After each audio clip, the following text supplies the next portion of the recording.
یا نبی سب کرم ہے تمہارا۔ تو رمضان المبارک کا ہر لمحہ رحمتوں اور برکتوں سے بھرا ہوا ہوتا ہے۔ ہر لمحے میں گناہگاروں کی بخشش ہوتی ہے، اور ان تمام لمحاتوں کا مجموعہ جب افطار کا وقت ہوتا ہے اس وقت میں گناہگار بندوں کی بخشش ہوا کرتی ہے، اور ان تمام کا مجموعہ اللہ رب العزت شب قدر میں گناہگاروں کو بخشش کا پروانہ عطا فرماتا ہے۔ اب پہلے رمضان سے لے کر کے شب قدر تک اور شب قدر کے بعد میں جو ایام رمضان بچتے ہیں، ان تمام کا مجموعہ جتنے گناہگار اس پورے ماہ کے اندر اور شب قدر کے اندر بخشے جاتے ہیں، ان سب کا مجموعہ عید الفطر کے دن اللہ رب العزت گناہگاروں کی بخشش فرمایا کرتا ہے۔ آج کا یہ عید الفطر کا مبارک دن بھی گناہگاروں کو نجات کا پروانہ دیا کرتا ہے، اور اللہ رب العزت کی خوشنودی حاصل کرنے کا دن ہے۔ لیکن اس دن دیکھنے میں یہ آتا ہے کہ ہمارے مسلمان بھائی جیسے ہی رمضان المبارک سے فارغ ہوتے ہیں اور عید الفطر کا چاند نظر آتا ہے تو مسجدیں ویران نظر آتی ہیں، مسجدوں کو خالی کر دیا جاتا ہے، بازاریں لبریز نظر آتی ہیں، بازاروں میں قدم رکھنے کی گنجائش نہیں رہا کرتی ہے۔ اس کے بعد میں جب عید الفطر کا دن آتا ہے تو روزانہ ماہ رمضان کی فجر میں مسجدیں بھری ہوئی نظر آتی تھیں، لیکن بعض جگہ تو یہ بھی حالات ہوتے ہیں کہ عید الفطر کے دن نماز فجر میں امام کو مقتدیوں کا انتظار کرنا پڑا کرتا ہے۔ وہی نماز ہے جس کو آپ کل تک پابندی کے ساتھ میں ادا کر رہے تھے، لیکن واہ رے مسلمان، یہ کون سا تیرا عشق ہے، یہ کون سی تیری محبت ہے، یہ کون سا تیرا خلوص ہے کہ ایک چاند تو نے دیکھا نمازوں کو پڑھنا اسٹارٹ کیا، ایک چاند تو نے دیکھا مسجدوں کو بھر دیا، ایک چاند تو نے دیکھا تیرے اندر عبادت کا شوق جاگا، ایک چاند تو نے دیکھا تیرے اندر نمازوں کی محبت جاگی، قرآن عظیم کی تلاوت کا شوق جاگا۔ دوسرا چاند دیکھا تو نے مسجد کو ویران کر دیا ہے، مسجد کو تو نے جو ہے منہ کرنا اب تو گوارا نہیں کر رہا ہے۔ مسلمانوں، نماز جو ہے صرف آپ پر رمضانوں میں ہی فرض نہیں تھی، نماز جو ہے صرف آپ پر اس ایک مہینے میں فرض نہیں تھی، یا اس ایک چاند کے نکلنے کے بعد آپ پر نماز فرض نہیں ہوتی ہے۔ نماز آپ پر سال کے 12 مہینے فرض ہے، نماز آپ پر دن کے 5 وقت میں فرض ہے۔ اس نماز کو آپ جو ہے جس طریقے سے ابھی رمضان المبارک میں آپ ادا کر رہے ہیں، عید کے بعد بھی آپ پر اسی طریقے سے عید کے بعد بھی جو ہے اسی طریقے سے یہ نماز آپ پر فرض رہا کرتی ہے۔ اور عزیزان ملت اسلامیہ، نماز تو ہر حال میں بندہ مومن پر فرض ہے، اس لیے کہ نماز ایک ایسا قانون ہے بندہ مومن پر مذہب اسلام میں داخل ہونے کے بعد میں، کلمہ پڑھنے کے بعد میں، اسلام کا اگر سب سے پہلا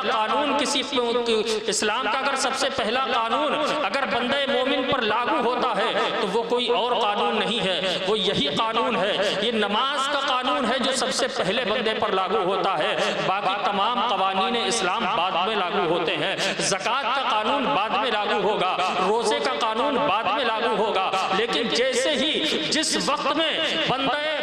خدا مذہب اسلام میں داخل ہوگا، کلمہ پڑھ کر کے مسلمان ہوگا، سب سے پہلا اس کے اوپر قانون لاگو ہوگا تو وہ نماز کا قانون لاگو ہوگا۔ نماز کسی حال میں معاف نہیں ہے، نماز آپ پر جو ہے ہر وقت فرض ہے۔ ہمیں چاہیے کہ ہم جس طریقے سے رمضان المبارک میں پابندی کے ساتھ میں مسجدوں کو آباد کیے ہوئے تھے، ہمیں چاہیے کہ ہم اب بھی مسجدوں کو آباد رکھیں۔ اور لوگ جو ہے عزیزان ملت اسلامیہ، لوگ کہتے ہیں کہ عادت نہیں پڑ رہی ہے، آپ کسی کام کو کر لیجئے گا، آپ ایک کام ایک دن کیجئے گا، آپ کی عادت میں نہیں آئے گا، 2 دن کیجئے گا، عادت عادت میں نہیں آئے گا، 4-6 دن کیجئے گا، کچھ نہ کچھ آپ پر اس کام کے اثرات پڑتے ہوئے نظر آئیں گے، لیکن جہاں آپ کے 15 دن گزریں گے وہ کام آپ کی ہیبٹ میں آ جائے گا، اور جب 1 مہینہ مسلسل آپ کسی کام کو کر لیجئے گا، لگاتار پابندی کے ساتھ میں آپ کسی کام کو 1 مہینہ کر لیجئے گا، وہ آپ کی عادت میں شامل ہو جائے گا، آپ کی عادت خود بخود بن جائے گی۔ لیکن مسلمان اتنی کون سی ایسی عادت ہے،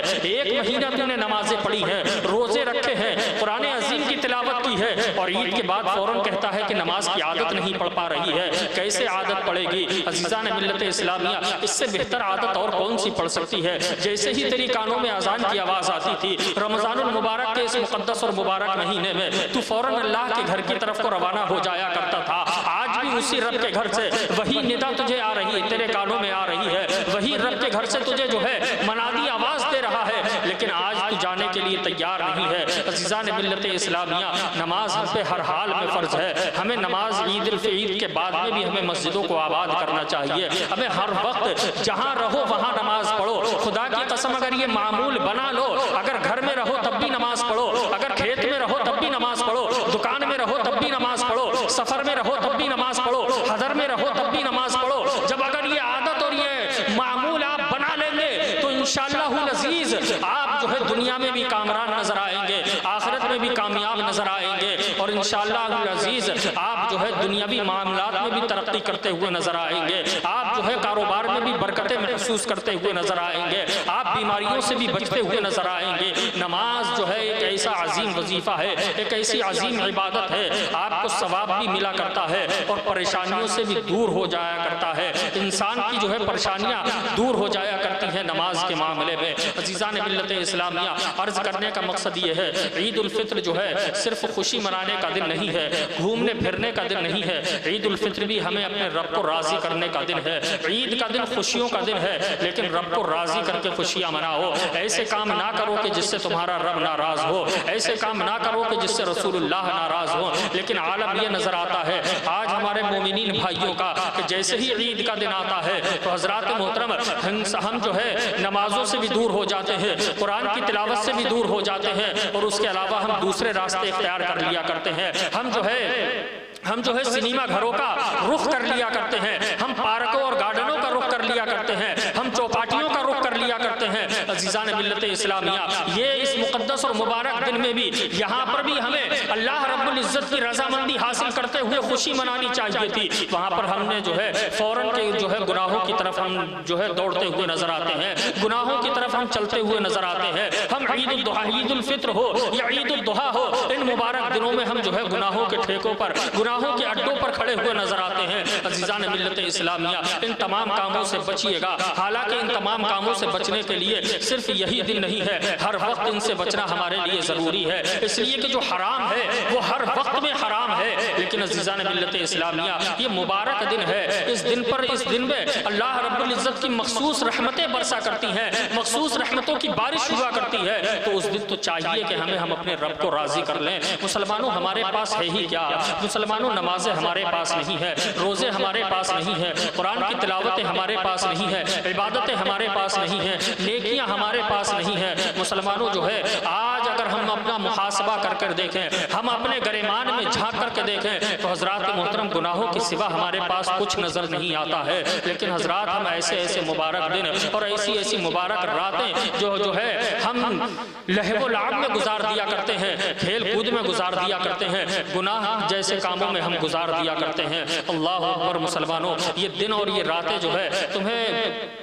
اس لیے عطا نہیں کی جاتی ہیں کہ تم گناہوں میں ان راتوں کو گزارو، ایسے مبارک دنوں کو گزارو، بلکہ ان دنوں میں، ان راتوں میں تو ہمیں چاہیے کہ ہم اپنے رب کو منا لیں، ہم اپنے رب کی رضامندی حاصل کر لیں، اور رب راضی ہو گیا تو انشاءاللہ دنیا بھی ہماری کامیاب ہو جائے گی، آخرت بھی ہماری کامیاب ہو جائے گی۔ جتنی پریشانیاں آج زمانے کے سامنے تم سناتے ہوئے نظر آتے ہو، اگر واقعی نماز پنجگانہ میں اپنے رب کی بارگاہ میں سربا سجود ہو کر کے اور تمام پریشانیوں کا مداوع اگر اگر وہاں ڈھونڈوگے تو تمہیں ضرور مل جائے گا، تمام پریشانیوں کا حل تمہیں وہاں مل جائے گا۔ لیکن حضرات محترم، آج مسلمان ہے کہ اس در پر آنے کے لیے تیار نہیں ہے، در بدر بھٹک رہا ہے، در بدر ٹھوکریں کھا رہا ہے، لیکن عزیزان ملت اسلامیہ اس در پر آنے کے لیے تیار نہیں ہے۔ عید کا دن ہے، خوشی مناؤ، خوشی منانے کا حکم ہے، لیکن حضرات محترم گناہوں سے بچتے رہیے گا، اور خوشی میں جو ہے آپ اپنے جو ہے مومن بھائیوں کو شامل کیجئے گا۔ دیکھیے گا کہ کون ہے جس کے پاس کپڑے نہیں ہے، کون ہے جس کے پاس کھانے کے لیے نہیں ہے، کون ہے جس کے پاس جو ہے ضرورت کے اس کے پاس سامان نہیں ہے۔ حضرات محترم، کتنے لوگ ایسے ہیں جن کے پاس عید کے دن پہننے کے لیے کپڑے نہیں ہوا کرتے ہیں۔ تم بہترین عید کے دن پکوان کھایا کرتے ہو، لیکن کتنے ایسے ہیں کہ جن کے گھروں میں چولہا جلانے کا اہتمام بھی نہیں ہوا کرتا ہے۔ کتنے ایسے ہیں جو عید کے دن سسکتے اور بلکتے رہتے ہیں۔ عزیزان ملت اسلامیہ، ان کو ضرور شامل کر لیا کرو، ان کا بھرپور خیال رکھا کرو۔ اگر ان کا خیال رکھو گے، ان کو جو ہے آپ یاد رکھو گے، ان کو ساتھ میں لے کر کے آپ عید مناؤ گے، تو انشاءاللہ میں کہتا ہوں آپ ایک مرتبہ صحیح معنوں میں دل جوئی کے ساتھ میں آپ ایسے لوگوں کے ساتھ میں عید منائیں تو صحیح۔ آپ نے زندگی میں جتنی عیدیں منائی ہیں ان تمام عیدوں سے زیادہ مسرت و شادمانی آپ کو اس عید میں میسر ہوگی، کہ جو عید آپ نے غرباء و مساکین کے ساتھ میں منائی ہوگی، جو عید آپ نے جو ہے غریب و یتیموں کے ساتھ میں منائی ہوگی۔ عزیزان ملت اسلامیہ، بڑی مشہور حدیث پاک ہے، آپ نے بارہا سنی ہوگی کہ نبی کونین صلی اللہ تعالیٰ علیہ وسلم جب عید کے لیے تشریف لے جا رہے ہیں، آپ اپنے گھر سے جب نکلتے ہیں تو راستے میں آپ دیکھتے ہیں کہ ایک بچہ ہے، آپ جو ہے دیکھ رہے ہیں کہ ایک بچہ ہے جو پھٹے پرانے لباس میں ہے، بڑا بوسیدہ اس کا لباس ہے، بڑے خستہ حالات میں ہے، بال الجھے ہوئے ہیں، اور جو ہے راستے پر راہ تک رہا ہے، اس کی آنکھوں سے آنسو بہ رہے ہیں، رو رہا ہے۔ مصطفیٰ کریم علیہ الصلوۃ والتسلیم کی جب اس بچے پر نظر پڑی تو نبی رحمت نے اس بچے کے سر پر اپنا دست شفقت رکھا اور فرمایا، بیٹا کیا بات ہے، آخر کیوں رو رہے ہو؟ کہا، یا رسول اللہ علیہ الصلوۃ والتسلیم، اس دنیا میں نہ میری ماں ہے نہ میرے باپ ہے، میں یتیم ہوں، مجھے کوئی سہارا دینے والا نہیں ہے۔ یا رسول اللہ، آپ دیکھیے آپ کی امت کے تمام بچے جو ہے بہترین لباس میں ہے، بہترین لباس سے بے تن کر رکھا ہے، سب کے سب عید کی خوشیاں منا رہے ہیں، لیکن میرا اس دنیا میں کوئی نہیں ہے، مجھ غریب کے پاس تو کپڑے بھی نہیں ہے جو میں خوشی منا سکوں، مجھ غریب کے سر پر تو کوئی ہاتھ رکھنے والا نہیں ہے، لیکن وہ تو نبی کونین ہے، رحمت للعالمین ہے۔ مصطفیٰ کریم علیہ الصلوۃ والتسلیم نے اس بچے کو اپنی گود میں اٹھایا، اور گود میں اٹھانے کے بعد میں اپنے گھر لے گئے، اور لے جانے کے بعد میں مصطفیٰ کریم علیہ الصلوۃ والتسلیم نے ارشاد فرمایا، اس بچے کو نہلاؤ دھلاؤ، اور نہلا دھلانے کے بعد میں اس کو جو ہے نیا لباس مہیا کرایا، نیا لباس اس کو پہنایا، اور پہنانے کے بعد میں اللہ کے رسول صلی اللہ تعالیٰ علیہ وسلم فرماتے ہیں، اے بچے غمزدہ ہونے کی ضرورت نہیں ہے، تجھے پریشان ہونے کی ضرورت نہیں ہے، جو بچے اپنے باپ کے ساتھ میں جا رہے ہیں وہ خوشی منا رہے ہیں، ان کو خوشی منانے دو، تمہیں پوری کائنات کا مالک و مختار اپنے ساتھ میں لے کر جا رہا ہے۔ مصطفیٰ کریم اس بچے کو اپنے ساتھ میں لے کر کے جا رہے ہیں، اللہ کے رسول صلی اللہ تعالیٰ علیہ وسلم اس کے سر پر دست شفقت بھی رکھ رہے ہیں، مصطفیٰ کریم اس کو اپنے ساتھ میں عیدگاہ لے کر جا رہے ہیں۔ عزیزان ملت اسلامیہ، آپ دیکھیے تو صحیح، اگر کسی غریب کے سر پر آپ جو ہے دست شفقت رکھیں گے تو اس کو کتنی مسرت ہوگی، کتنی خوشی ہوگی، اور حضرات محترم اگر کسی مومن کے دل میں خوشی پیدا کر لی گئی تو حضرات محترم مصطفیٰ کریم فرماتے ہیں، جس نے کسی مومن کے دل کو خوش کیا، جس نے کسی مومن کے دل میں خوشی پیدا کی، اللہ رب العزت اس کو بے حساب جنت عطا فرما دیا کرتا ہے۔ عزیزان ملت اسلامیہ، ہمیں چاہیے کیا، ہمیں یہاں رہ کر کے زمین کے اوپر رہ کر کے زمین کے نیچے کے انتظام میں لگ جانا چاہیے۔ ہم یہاں سے جائیں گے، انسان نیک اعمال کرتا ہے، ہم نے اور آپ نے سب نے رمضان المبارک کے اندر جو بھی ہم سے بن پڑا، ہم نے نیکیاں کی، کس لیے نیکیاں کی ہیں، کس لیے ہم نے نمازیں پڑھی، کس لیے قرآن کی تلاوت کی، کس لیے ہم نے جو ہے ورد و وظائف پڑھے، صرف یہی مقصد ہے کہ اللہ رب العزت ہمارے گناہوں کو بخش دے، ہمیں جنت کا پروانہ عطا کر دے۔ تو عزیزان ملت اسلامیہ، مصطفیٰ فرماتے ہیں کہ جو ایک مومن کے دل میں خوشی پیدا کر دے، اللہ رب العزت اس کو جنت عطا فرمایا کرتا ہے۔ حضرات محترم، نیکیاں کتنے آسان ہیں نیکی کمانا، صرف آپ فرامین مصطفیٰ پر عمل کرتے چلے جاؤ، آپ جو ہے کامیابی بھی پاتے چلے جاؤ گے، ثواب کے بھی مستحق بن جاؤ گے، اور جو ہے آپ جو ہے بلندیاں بھی چھوتے ہوئے نظر آؤ گے، کامیابی بھی کامیاب انسان بنتے ہوئے نظر آؤ گے، کاروبار میں برکتیں بھی ہوتی ہوئی نظر آئیں گی، آپ ہر طریقے سے ترقی یافتہ نظر آئیں گے۔ شرط یہی ہے کہ نبی کونین صلی اللہ تعالیٰ علیہ علیہ وسلم کا فرامین پر ہم اور آپ عمل پیرا ہو جائیں۔ قرآن فرماتا ہے ما آتاکم الرسول فخذوہ وما نہاکم عنہ فانتہوا، مصطفیٰ کریم جو تمہیں دیں وہ لے لو اور جس چیز سے منع کریں اس سے باز آ جاؤ۔ اسی میں ہمارے لیے کامیابی ہے، اسی میں ہمارے لیے کامیابی ہے۔ اللہ رب العزت ہمیں اپنے پیارے حبیب صلی اللہ تعالیٰ علیہ وسلم کے فرمودات پر عمل کرنے کی توفیق عطا فرمائے۔ مولا کریم ہمیں اس عید الفطر یا عید الضحیٰ ان مبارک عیدین کے دن ہمیں جو یہ عید منانے کا جو طریقہ ہے اسی طریقے سے ہمیں عید منانے کی توفیق عطا فرمائے۔ اللہ رب العزت ہمیں غرباء اور مساکین کو ساتھ میں لے کر کے عید منانے کی توفیق عطا فرمائے، ان کا خیال رکھنے کی توفیق عطا فرمائے۔ استغفر اللہ ربی من کل ذنب و اتوب الیہ۔ السلام۔